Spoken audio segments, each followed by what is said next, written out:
شروع کرتا ہوں اللہ تعالیٰ کے نام سے جو بڑا مہربان اور نہایت رحم والا ہے۔ حضرت ابو ہریرہ رضی اللہ تعالیٰ عنہ فرماتے ہیں کہ رسول اللہ صلی اللہ علیہ وسلم نے صدقہ فطر کی نگرانی پر مجھے مقرر فرمایا تھا۔ ایک شخص آیا اور دونوں ہاتھ بھر کر غلہ لینے لگا۔ میں نے اسے پکڑ لیا اور کہا میں تجھے رسول اللہ صلی اللہ علیہ وسلم کے پاس لے چلوں گا۔ اس نے کہا میں ایک محتاج ہوں اور میرے اوپر میرے اہل و عیال کا بوجھ ہے اور میں سخت ضرورت مند ہوں۔ حضرت ابو ہریرہ رضی اللہ تعالیٰ عنہ فرماتے ہیں میں نے اسے چھوڑ دیا۔ جب صبح ہوئی تو نبی کریم صلی اللہ علیہ وسلم نے مجھ سے فرمایا ابو ہریرہ تمہارے قیدی نے کل رات کیا کیا تھا؟ اللہ تعالیٰ نے آپ کو اس واقعے کی خبر دی تھی۔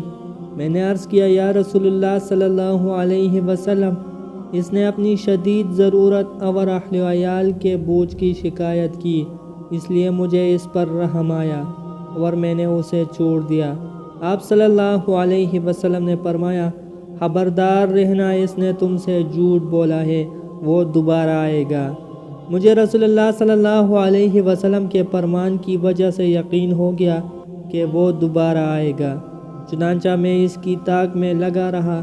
وہ آیا اور اپنے دونوں ہاتھوں سے غلہ بھرنا شروع کر دیا۔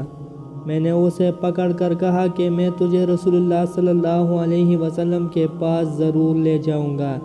اس نے کہا کہ مجھے چھوڑ دو، میں ضرورت مند ہوں، میرے اوپر بال بچوں کا بوجھ ہے، آپ آئندہ نہیں آؤں گا۔ مجھے اس پر رحم آیا اور میں نے اسے چھوڑ دیا۔ جب صبح ہوئی تو رسول اللہ صلی اللہ علیہ وسلم نے مجھ سے فرمایا ابو ہریرہ تمہارے قیدی کا کیا ہوا؟ میں نے عرض کیا یا رسول اللہ صلی اللہ علیہ وسلم اس نے اپنی شدید ضرورت اور اہل و عیال کے بوجھ کی شکایت کی، اس لیے مجھے اس پر رحم آ گیا اور میں نے اسے چھوڑ دیا۔ آپ صلی اللہ علیہ وسلم نے ارشاد فرمایا ہوشیار رہنا اس نے جھوٹ بولا ہے، وہ پھر آئے گا۔ چنانچہ میں پھر اس کی طاق میں رہا۔ وہ آیا اور دونوں ہاتھوں سے غلہ بھرنے لگا۔ میں نے اسے پکڑ کر کہا کہ میں تجھے ضرور رسول اللہ صلی اللہ علیہ وسلم کے پاس لے جاؤں گا، یہ تیسرا اور آخری موقع ہے۔ تو میں نے کہا تھا آئندہ نہیں آؤں گا، مگر تو پھر آ گیا۔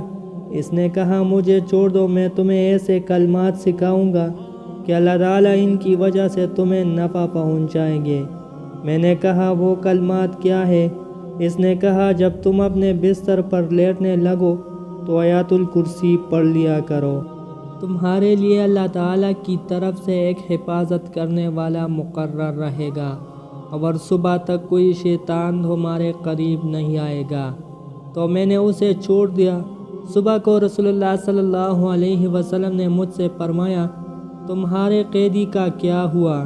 میں نے عرض کیا اس نے کہا تھا کہ وہ مجھے چند کلمات سکھائیں گے جن سے اللہ تعالیٰ مجھے نفع پہنچائیں گے، تو میں نے اس مرتبہ بھی اسے چھوڑ دیا۔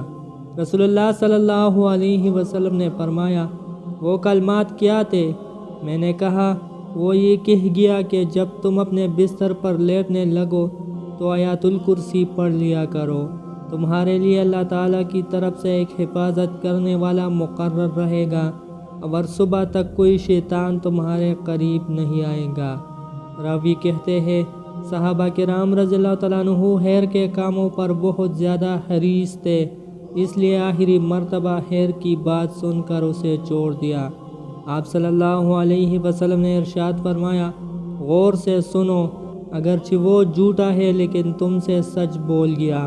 ابو ہریرہ تم جانتے ہو کہ تم 3 راتوں سے کس سے باتیں کر رہے تھے؟ میں نے کہا نہیں۔ آپ صلی اللہ علیہ وسلم نے ارشاد فرمایا وہ شیطان تھا جو اس طرح مکر و فریب سے صدقات کے مال میں کمی کرنے آیا تھا۔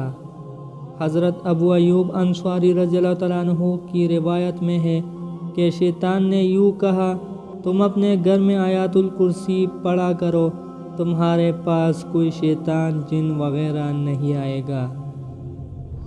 پیارے دوستو، اللہ تعالی ہم سب کو ان حدیث مبارکہ پر عمل کرنے اور اپنی زندگیوں کو سنوارنے کی توفیق دے۔